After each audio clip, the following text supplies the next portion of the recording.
মুখ্যমন্ত্ৰী হিমন্ত বিশ্ব শৰ্মা ডাঙৰীয়াই এটা সন্ত্ৰাসবাদী এটা নিষিদ্ধ ঘোষিত সন্ত্ৰাসবাদী সংগঠনৰ নেতাৰ ছবি আঁকিবলৈ নৱপ্ৰজন্মক প্ৰৰোচিত কৰিছে। গতিকে হিমন্ত বিশ্ব শৰ্মাৰ বিৰুদ্ধে এতিয়াই আইনী ব্যৱস্থা গ্ৰহণ কৰিব, তেওঁৰ বিৰুদ্ধে NSA লগাই ল'ব লাগে, তেওঁক গ্ৰেপ্তাৰ কৰিব লাগে। চিত্ৰশিল্পী মাৰ্চেল বৰুৱাই তাত চে গুৱেভাৰৰ ফটো অঁকা নাছিল।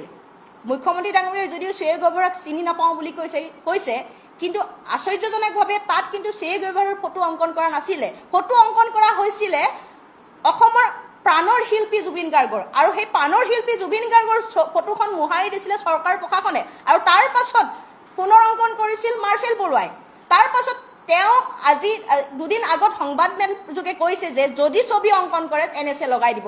জুবিন গাৰ্গলৈ ভয় নেকি ডক্টৰ হিমন্ত বিশ্ব শৰ্মা? আমাৰ প্ৰশ্ন, ছাত্ৰ মুক্তিৰ প্ৰশ্ন এইটো যে হিমন্ত বিশ্ব শৰ্মা ডাঙৰীয়াই জুবিন গাৰ্গলৈ ভয় কৰে নেকি? মৰমৰ শিল্পী জুবিন গাৰ্গক বেয়া পায় নেকি, ভয় কৰে নেকি? কাৰণ তেওঁ ছবি আঁকিলে তেওঁক NSA লগাই দিয়াৰ ধমকি প্ৰদান কৰিছে চিত্ৰশিল্পীক।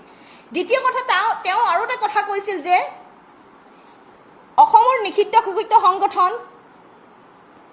আলফা, যাক ভাৰত চৰকাৰে নিষিদ্ধ ঘোষণা কৰিছিলে, আৰু তাৰ নেতা পৰেশ বৰুৱাৰ ছবি অংকন কৰিবলৈ তেওঁ আহ্বান জনাইছিলে। তেওঁ কৈছিল যে পৰেশ বৰুৱাৰ ছবি আঁকক কোনোবাই আঁকে যদি।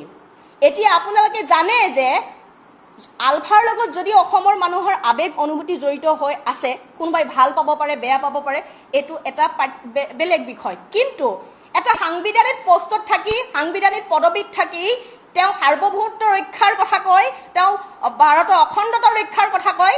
অসমৰ মুখ্যমন্ত্ৰী হিমন্ত বিশ্ব শৰ্মা ডাঙৰীয়াই এটা সন্ত্ৰাসবাদী এটা নিষিদ্ধ ঘোষিত সন্ত্ৰাসবাদী সংগঠনৰ নেতাৰ ছবি আঁকিবলৈ নৱপ্ৰজন্মক প্ৰৰোচিত কৰিছে। গতিকে হিমন্ত বিশ্ব শৰ্মাৰ বিৰুদ্ধে এতিয়াই আইনী ব্যৱস্থা গ্ৰহণ কৰিব, তেওঁৰ বিৰুদ্ধে NSA লগাই ল'ব লাগে, তেওঁক গ্ৰেপ্তাৰ কৰিব লাগে।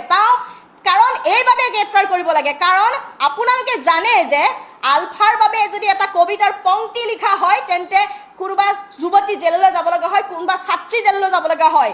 সেই মুহূৰ্তত যদি অসমৰ মুখ্যমন্ত্ৰী ডাঙৰীয়াৰে সাংবিধানিক পষ্টত থাকি, সাংবিধানিক পদবীত থাকি তেওঁ যদি নৱপ্ৰজন্মক প্ৰৰোচিত কৰি এটা সন্ত্ৰাসবাদী নিষিদ্ধ ঘোষিত সন্ত্ৰাসবাদী সংগঠনৰ নেতাৰ ছবি আঁকিবলৈ প্ৰৰোচিত কৰে, তেতিয়া অসমৰ ভাৰতবৰ্ষৰ সাৰ্বভৌমত্বৰ প্ৰতি ভাবুকি আহিছে। গতিকে হিমন্ত বিশ্ব শৰ্মাক অতি শীঘ্ৰে গ্ৰেপ্তাৰ কৰিব লাগে।